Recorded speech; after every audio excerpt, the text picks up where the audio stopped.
반갑습니다. 나는 누구? 나누구 TV입니다. 자, 오늘은 학부모님들 그리고 학생들 그리고 대한민국의 부모님들이라면 너무나도 이제 기다리시던 시간이 될 것 같아요. 우리 한창 지금 우리 학생들 막 시험 기간이잖아요. 이럴 때일수록 더 잘해주고 싶은데 뭔가 그렇지가 못해요. 그렇죠? 이런 가운데 우리 코칭 전문가 이종화 소장님을 모셨습니다. 반갑습니다, 소장님. 네, 감사합니다. 반갑습니다. 안녕하세요. 네. 우리 이종화 소장님 잠깐 소개해 드리도록 하겠습니다. 전 주식회사 웅진 연구개발팀 인재육성팀장을 하셨고 홍보팀장을 역임하셨고요. 부산 사상구 국제화센터 센터장을 역임하셨고 현재는 코칭연구소 소장으로 계시고 인재개발 앤 코칭그룹 대표로 계시면서 저희들 CDK 교육연구소장님으로 계십니다. 오시고 보니까 시험 기간이네요. 이번 주 월요일부터 해서 일주일 동안 이럴 때일수록 우리가 막 더 잘해주고 싶은데 참 그게 안 돼요. 소장님은 안 그러셨겠지만 저는 대표 나쁜 엄마였던 것 같거든요. 그래서 이렇게 막 메모지 들고 오늘 많이 배우려고 왔는데 좀 말씀 부탁드립니다. 네. 맞습니다. 사실 학생들하고 상담하거나 학생들과 얘기하다 보면 집안에서 사실 이제 굉장히 어려운 점들이 드러나곤 합니다. 그 중에 가장 큰 것이 자신감이 좀 없다라고 하는 부분하고요.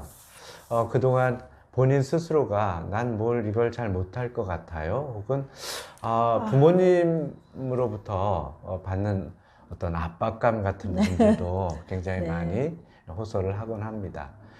부모님들 입장에서는 우리 아이가 도대체 공부를 안 합니다. 혹은 목표가 없어요. 또 꿈이 없어요. 그러다 보니까 공부를 안 해요. 이 아이들을 과연 어떻게 해야 될까요? 어떻게 하면 공부를 잘할 수 있게 할 수 있을까요? 이런 부분들이 사실은 맞습니다. 그래서 부모님들이 가장 많이 질문을 하시기도 하고 굉장히 관심을 갖는 분야이기도 한 것 같습니다. 그런데 사실은 우리가 한번 살펴볼 필요가 있어요. 과연 우리 아이들이 왜 공부를 안 할까요? 어떤 동기가 공부를 안 하게 하는 그 동기는 과연 뭘까요? 반대로 네. 공부를 안 하게 하는 동기. 네. 그래서 부모님들은 우리 아이에게 공부할 수 있도록 좀 동기부여를 제대로 해줬으면 좋겠다라는 것이 화두이고 아이들은 맞아요. 내가 공부를 안 할 수밖에 없는 그러한 동기, 원인 이런 부분들을 또 호소하고 있죠. 공부를 안 할 수밖에 없는 원인을 호소하는구나. 자, 그래서 그러면 실제로 학생들이 공부할 수 없다라기보다는 공부할 의미가 없는 학습 동기가 이제 부족한 원인이 어디에 있을지를 한번 하나씩 살펴보실 텐데요. 학습 동기가 부족한, 학습 의욕이 부족한 경우는 사실상 여러 부류로 나눌 수 있는데요. 첫 번째가 뭐냐면 공부 자체에 흥미가 없는 학생입니다.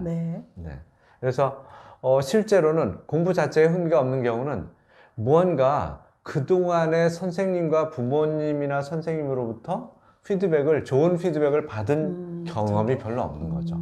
그러니까 실제로 공부 자체가 어떤 재미가 있겠어요.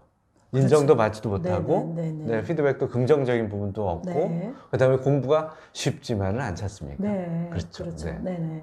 두 번째가 굉장히 중요한 부분인데요. 오늘의 핵심이기도 합니다. 자존감이 낮은 학생입니다. 자존감이라고 표현하죠. 실제로 평소에 조용하고 순종적인 성격의 아이들은요, 자칫 수동적이고 자신감이 또 부족하기 때문에 공부 의욕도 떨어지는 것으로 이어지기도 하는데요. 이 자존감, 과연 어디서 발생했을까요? 가정에서부터 시작이 된 거죠. 그래서 반성.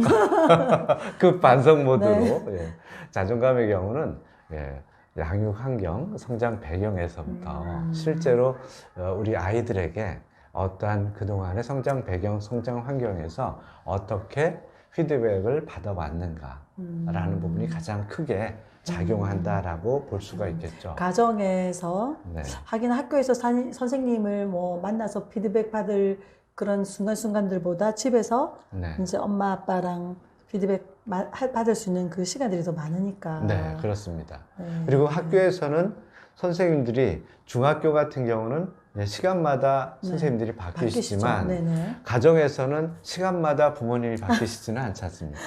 네. 그러다 보니까 네.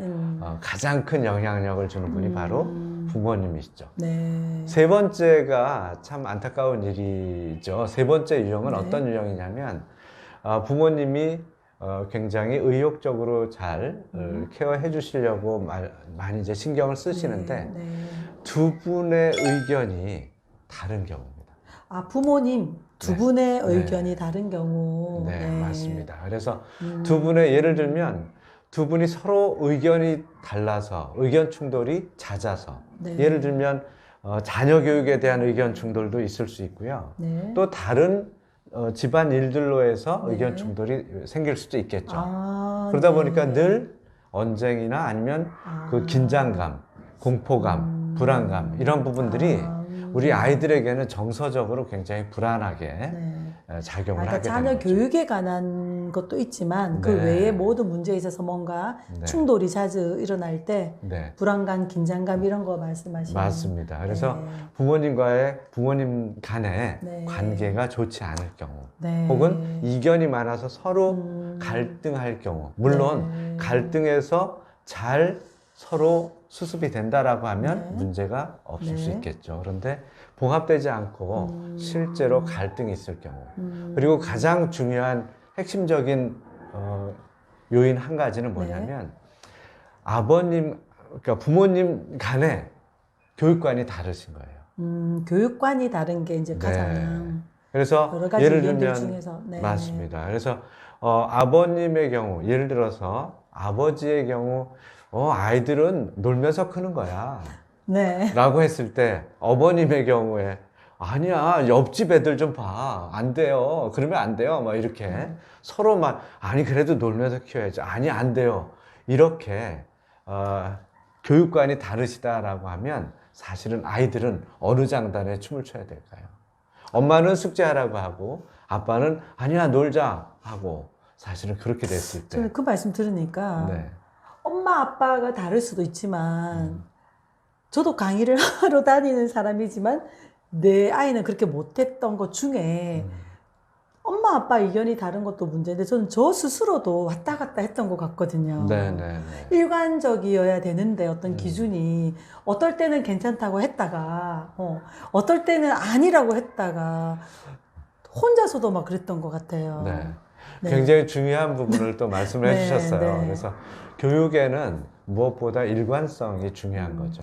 참 그게 잘 안 됐던 것 같아요, 교수님. 네. 그래서 실제로 자녀 교육에서 가장 중요한 것은 부모님의 경우에 두 분이 합의하에 네. 어느 분의 교육관을 맞추어 주시든 네. 아니면 두 분이 합의하에 어느 일정 수준으로 해서 같이 맞춰주시는 균형을 네. 이루시는 부분이 가장 네. 중요하고요. 네. 뭐 예를 들어서 아버님에게 맡겨주시든 어머님에게 네. 맡겨주시든 네. 예, 그 교육관에 대한 부분은 서로 그 이후에 네. 서로 어떠한 나는 이거 아닌 것 같은데 하더라도 실제로 그 부분은 좀 넘어가 주셔야 되는 미리 거죠. 타협해서 기준을 합의점을 네. 찾아 두어라. 네, 맞습니다. 아, 그래서 가장 힘들어하는 네.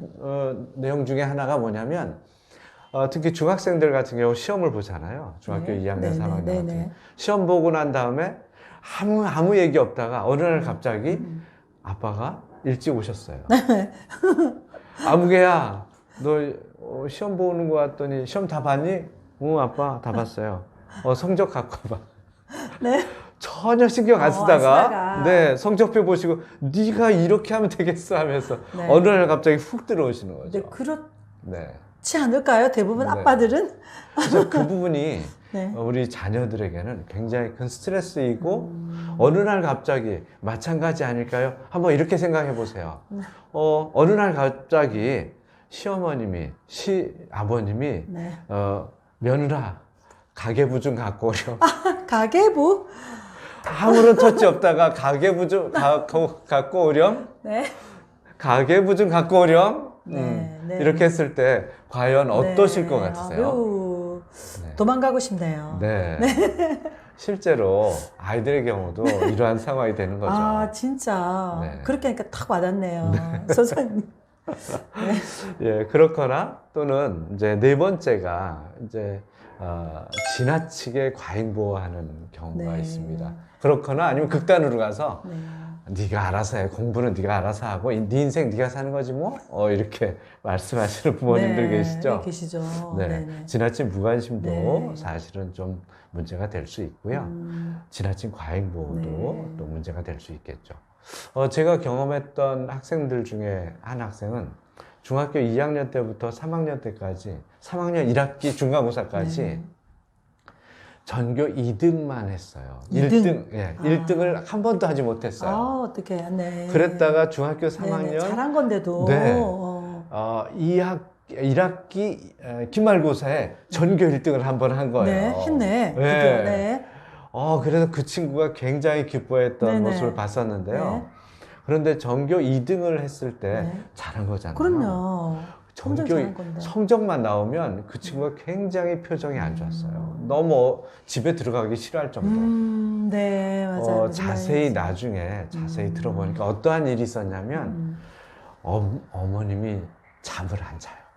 어머님이 잠을 안 주무신다고요? 우리 자녀가 네. 여학생이었거든요. 네네. 자녀가 공부를 하는데 11시가 넘잖아요. 네. 그러면 간식을 이렇게 해서 이제 갖다 줍니다. 압박하는 거죠, 이제. 네. 간식을 먹고 딱 더 갖다 주고, 이제 아이가 열심히 이제 공부하잖아요. 네, 네. 엄마가 옆에 이렇게 앉아 있어요. 아, 엄마가. 네. 그러다가 아이가 막 이렇게 열심히 공부하고 있는데, 이제 혼자 공부하고 있으니까 엄마 심심하시잖아요. 네, 네, 네, 네. 심심하니까 본인도 이제 책을 읽어요. 네. 한쪽 옆에 가서. 아주 이제 모범적인 네, 모습이에요. 굉장히 모범적인 네. 모습이죠. 네. 한쪽 옆에서 책을 읽고 있다가 한 12시 반쯤 되면 이 친구는 체력적으로 좀 안 되는 친구예요. 약했어요. 네. 그럼 이제 꾸벅꾸벅 졸죠. 네, 네. 꼭 졸면 어디서 갖고 오셨는지 30cm 자로 얼굴에 땅땅 쳐요. 깨어나라고. 네. 그렇게 새벽 1시, 2시까지 하는 거예요. 그렇게 했는데도 전교 2등을.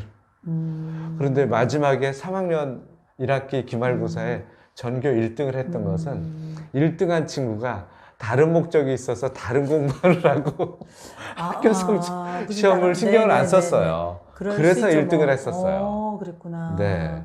근데 실제로 이 친구는 고등학교 가가지고 정말 실패한 경우입니다. 네. 고등학교 가서 실패를. 네. 고등학교 가서 네. 중학교 전교 2등을 놓치지 않던 네, 친구예요. 네. 네. 실제로 고등학교 올라가서 엄마가 아무리 옆에서 잘을 안 대도 되지. 네, 네. 쉽지 않았어요. 네, 왜냐하면 자기 의지로 해야 되는 공부의 양이 너무 방대하고 깊잖아요. 네. 체력적으로도 안 시간으로 되니까. 할 수 있는 게 아니니까 맞습니다. 체력도 안 되고. 네.